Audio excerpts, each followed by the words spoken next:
तुम्हारी रक्षा कर सकता है।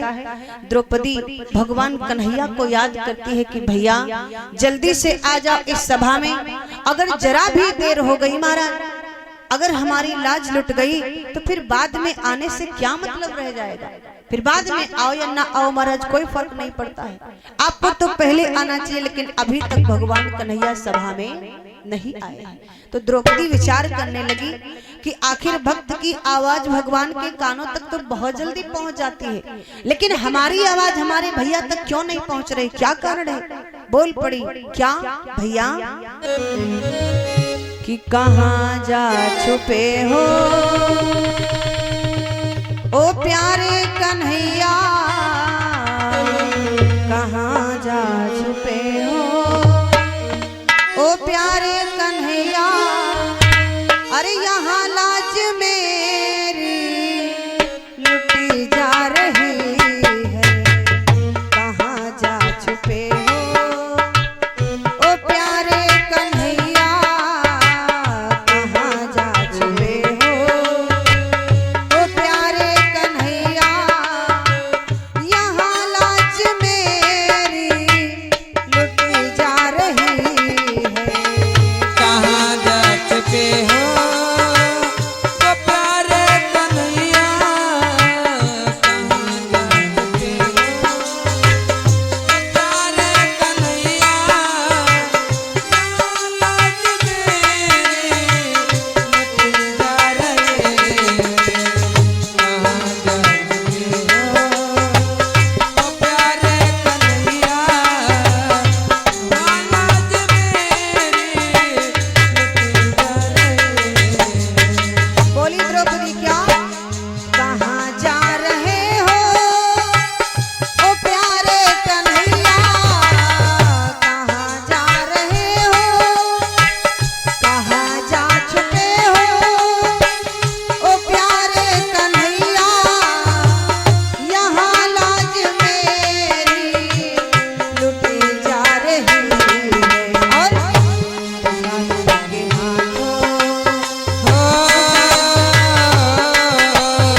से कम राह ही न देखो।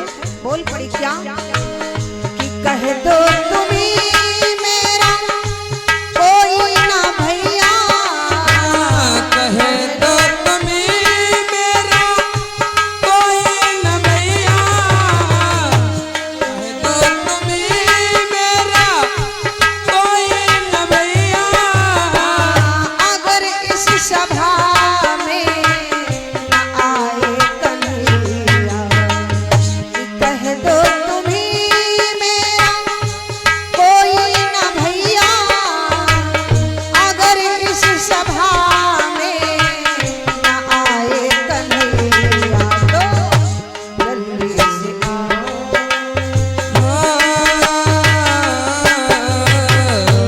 जल्दी से आओ ओ मोहन मुरारी, जल्दी से आओ ओ मोहन मुरारी, बहन तेरी देखो मरी जा रही है।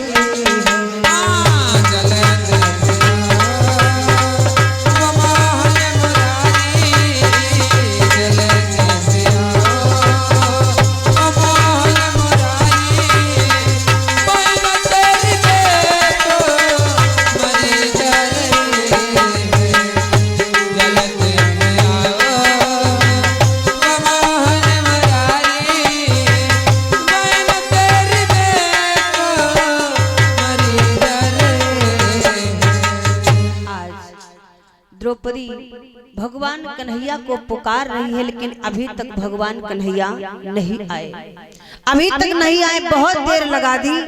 तो द्रौपदी कहने लगी भैया अगर तुम्हें नहीं आना है तो तुम भी मत आओ, लेकिन कम से कम हमें बता दो कि आप भी नहीं आओगे तो मैं सहारा छोड़ दूं, लेकिन आप अभी तक नहीं आए हो।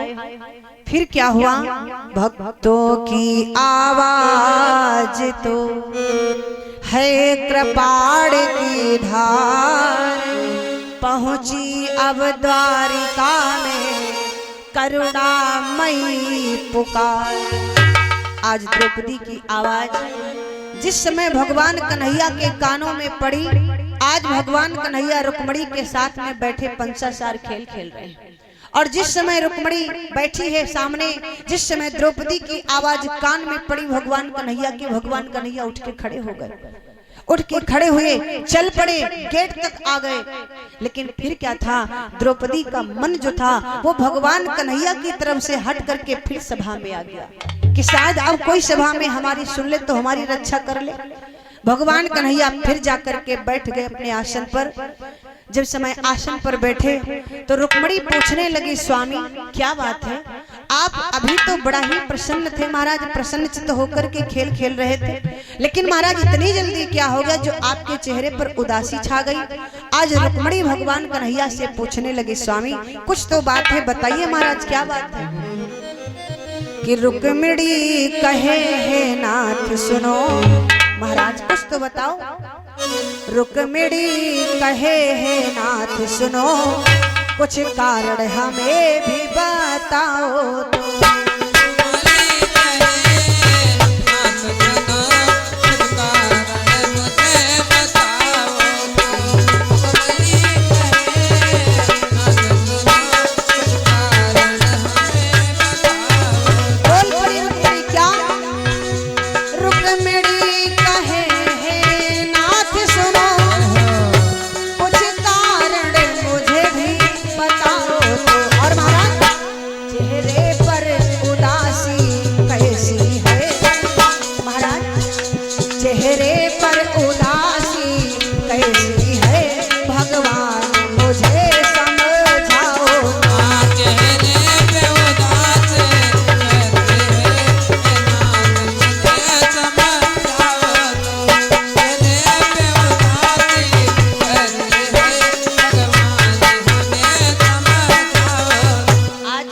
पूछने लगी स्वामी क्या बात है, अभी आप प्रसन्न थे और महाराज खाली गेट तक गए हो और लौट करके आए हो तो आपका चेहरा महाराज मलिन हो गया, बताओ क्या बात हो गई, कुछ मुझे भी बताओगे।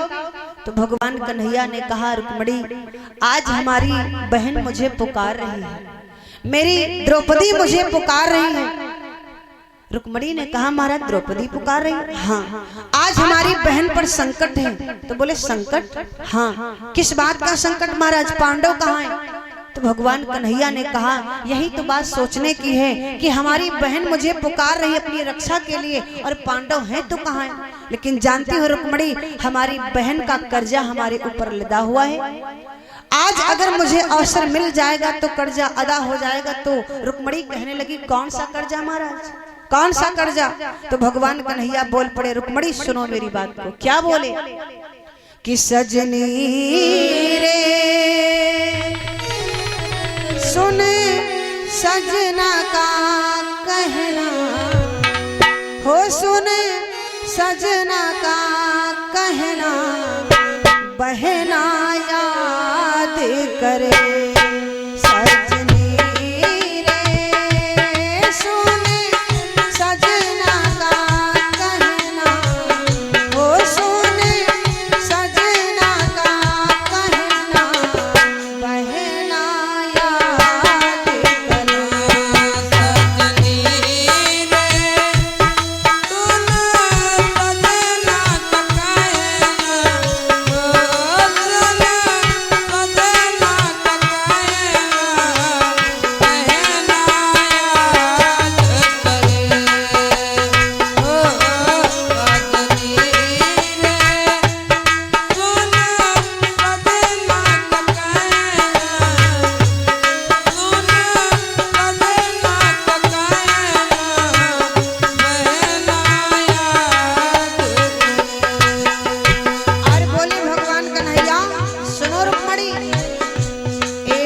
समय मोरी उंगली कटी थी, समय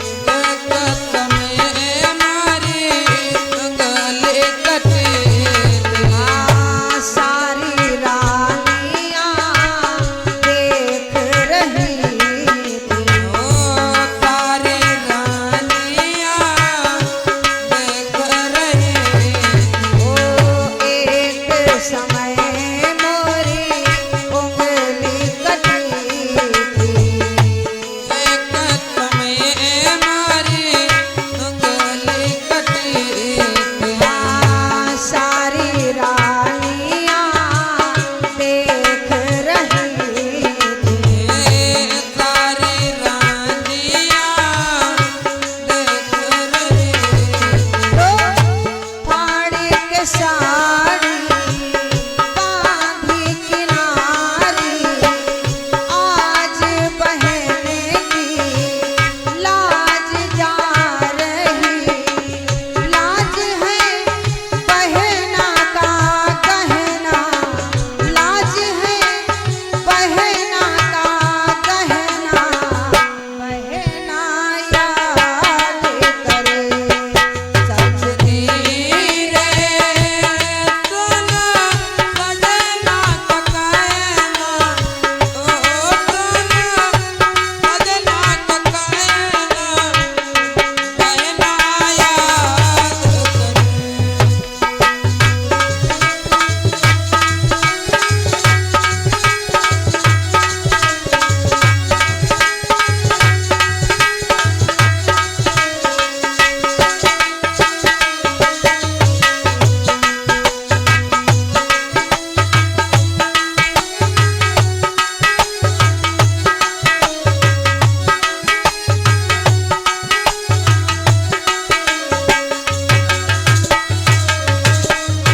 और बोले भगवान कन्हैया सुनो रुक्मणी, अगर मैं आज अपनी बहन की लाज बचाने नहीं गया तो जानती हो एक बहन का भाई से विश्वास टूट जाएगा।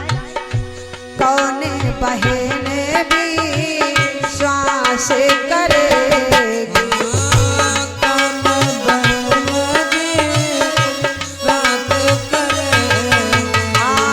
और सावन की आस करेगी। और सावन की आस करेगी। कौन बहन भी श्वास करेगी और सावन की आस करेगी। तो सबकी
रुक्मणी से कहने लगे, रुक्मणी जब एक बार हमारी उंगली चक्र सुदर्शन से कट गई थी तो उस समय द्रौपदी यहीं पर थी। हमारी 16,108 रानियां सभी खड़ी थी, लेकिन किसी ने कोई उपचार नहीं किया था। द्रौपदी ने अपनी कीमती साड़ी को फाड़ करके हमारी उंगली में लपेट दिया था, तब जाकर के रक्त बहना बंद हुआ था। उस समय पर हमने अपने बहन द्रौपदी से एक बात कही थी कि जब कभी इस भाई की जरूरत पड़े तो इस भाई को याद कर लेना। आज मेरी बहन पर कोई संकट आ पड़ा है तो मुझे याद कर रही, मुझे बुला रही, मुझे जाना चाहिए। इधर द्रौपदी का मन सभा में था, लेकिन फिर द्रौपदी ने देखा कि सभा में मन हमारा बेकार में ही भटक रहा है, क्योंकि यहाँ पर हमारी कोई रक्षा करने वाला नहीं है। अब तो केवल और केवल एक ही से टेक लगाओ, भैया ही अगर आएगा तो रक्षा करेगा, अन्यथा कोई रक्षा करने वाला नहीं है। फिर द्रौपदी का मन जो था वो भगवान कन्हैया की तरफ गया, और जैसे भगवान कन्हैया की तरफ गया, भगवान कन्हैया फिर भाग खड़े हुए, आ गए गेट पर। और जैसे गेट पर आए तो गेट के बाहर गरुड़ जी महाराज टहल रहे हैं। भगवान कन्हैया को देखा तो गरुड़ जी ने कहा, महाराज कहाँ की तैयारी है? भगवान कन्हैया ने कहा, गरुड़ जी आज तो हमारे सामने से हट जाओ, आज मुझे बहुत जल्दी जाना है, हस्तिनापुर बहुत जल्दी पहुंचना है। क्यों महाराज, क्या काम पड़ गया इतनी जल्दी? बोले आज हमारी बहन पर संकट आ पड़ा है, मैं अपनी बहन की रक्षा करने जा रहा हूँ। गरुड़ जी ने कहा, बहन पर संकट, हस्तिनापुर में पांडव कहाँ है? तो भगवान कन्हैया ने कहा, ये पूछते और बताते देर हो जाएगी, मुझे तो जाने दो बस। यही तो बात सोचने की, अब तो मैं जब वहां पर जाऊंगा तभी तो पता चलेगा क्या स्थिति है वहां की, इसलिए मुझे जाने दो। तो गरुड़ जी ने कहा, महाराज क्या हमें छोड़ के चले जाओगे? अरे कभी भी आप बिना हमें लिए कहीं गए नहीं हो, कितनी भी जल्दी आपको जाना हो मैं ही आपको पहुंचाता हूं, आज भी मैं भी आपको पहुंचाऊंगा, आओ हमारी पीठ पर बैठ जाओ।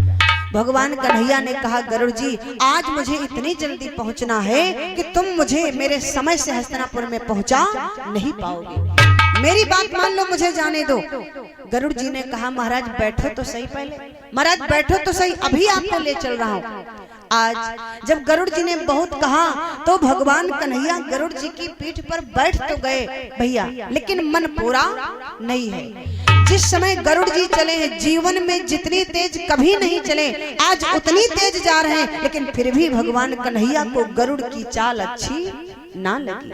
और जब गरुड़ जी की चाल नहीं अच्छी लगी तो भगवान कन्हैया बोल पड़े गरुड़ जी से, अरे गरुड़ जी मैंने कहा था ना कि तुम मुझे समय से नहीं पहुंचा पाओगे, इसलिए सुनो कि धीरे मत चलाओ, गरुड़ जी धीरे मत चलाओ, गरुड़ मेरे भाई रामा धीरे मत चलाओ, गरुड़ मेरे भाई रामा धीरे मत चलाओ, गरुड़ मार भाई रामा धीरे मत चलाओ, गरुड़ मार भाई रामा धीरे मत चलाओ, धीरे मत चलाओ, हाँ धीरे मत चलाओ।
तुम तो गरुड़ मेरे बूढ़े हुई गए, तुमसे चलो न जाए।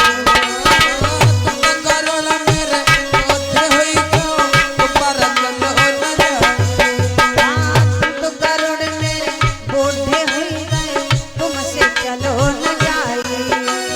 तुम तो गरुड़ मेरे बूढ़े हुई क्यों, ऊपर चलो न जाए। अरे खड़ी द्रौपदी बीच सभा में, खड़ी द्रौपदी बीच सभा में, आज तो उसकी लाज बच जाई। रामा धीरे मत चलो, गरुड़ मेरे भाई, रामा धीरे मत चलो। गरुड़ मेरे भाई रामा धीरे मत चलो। गरुड़ मेरे भाई रामा धीरे मत चलो। गरुड़ मेरे भाई रामा धीरे मत चलो।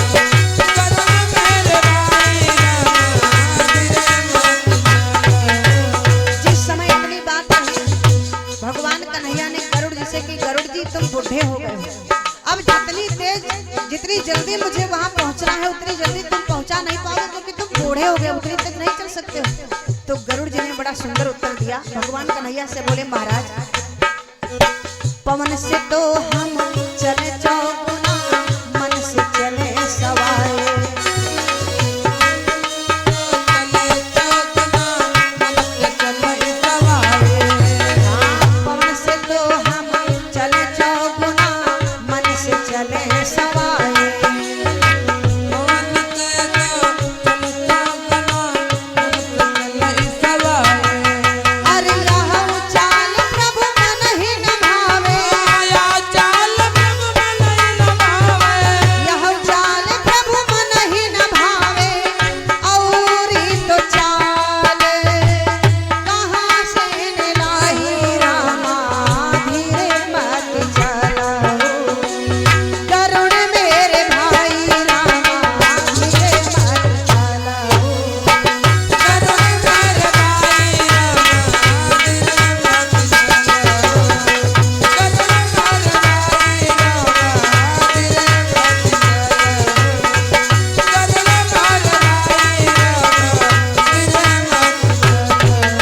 जब इतनी बात कही गरुड़ जी ने कि पवन से तो हम चौगुना चल रहे हैं महाराज, और मन से सवाए चल रहे हैं, फिर भी अगर ये चाल आपको अच्छी नहीं लग रही तो और चाल हम कहाँ से लाएं? तो भगवान कन्हैया ने कहा, गरुड़ जी सुनो, क्या बूढ़ भयो तन कंपन लागो, बस चलो न जाए।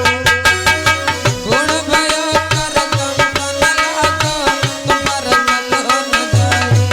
ए बूढ़ भयो तन कंपन लागो, तुमसे चलो न जाए।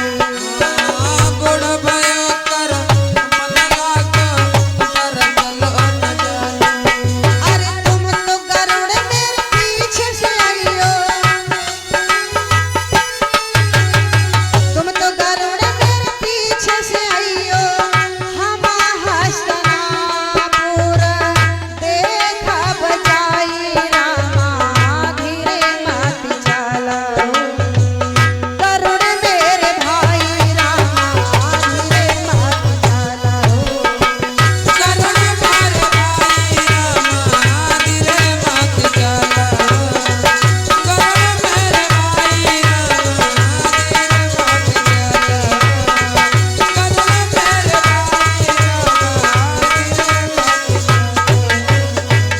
आज भगवान कन्हैया ने कहा, गरुड़ जी अब तुम हमारे पीछे से आओ और मैं हस्तिनापुर चल रहा हूँ, क्योंकि अगर तुम्हारे साथ में मैं चलूंगा तो मुझे देर हो जाएगी, वहां पहुंचने में देर हो जाएगी, और अगर आज जरा भी देर हो गई तो मेरी बहन की लाज लुट जाएगी, और अगर मेरी बहन की लाज लुट गई तो फिर वहां जाने से क्या फायदा, क्या फायदा वहां जाने से। मुझे तो आज मेरे बहन की लाज बचा लिया। इधर दुर्योधन जो था द्रौपदी से कहता है, द्रौपदी तू क्यों रो रही है, तू क्यों रो रही है? मैंने तुझसे पहले भी कहा था और फिर कह रहा हूं क्या, कि बैरी से बदला लेने का। तो हमारी बैरी के समान हो गई, तू मुझे देख करके हंसी थी, मैं गिर गया था ना। बैरी से बदला लेने का है सदा रहा है काम मेरा। बैरी से बदला लेने का है सदा रहा है काम मेरा। बैरी से बदला लेने का है सदा रहा है काम मेरा। बैरी से बदला लेने का है सदा रहा ये काम मेरा। और यदि तुझसे बदला ना ले लो, यदि तुझसे बदला ना ले लो तो दुर्योधन नहीं नाम मेरा। यदि तुझसे बदला ना ले लो तो दुर्योधन नहीं नाम मेरा। यदि तुझसे बदला ना ले लो तो दुर्योधन नहीं नाम मेरा। यदि तुझसे बदला ना ले लो तो दुर्योधन नहीं नाम मेरा। दुर्योधन ने कहा, अरे ये तो हमारा हमेशा का नियम रहा कि मैंने अपने बैरी से हमेशा बदला ले लिया।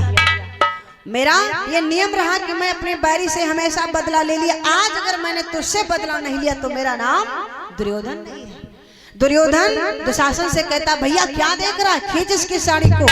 अगर ये हमारी बात भी नहीं मान रही है तो आज इसे बताऊंगा मैं। जिस समय इतनी बात कही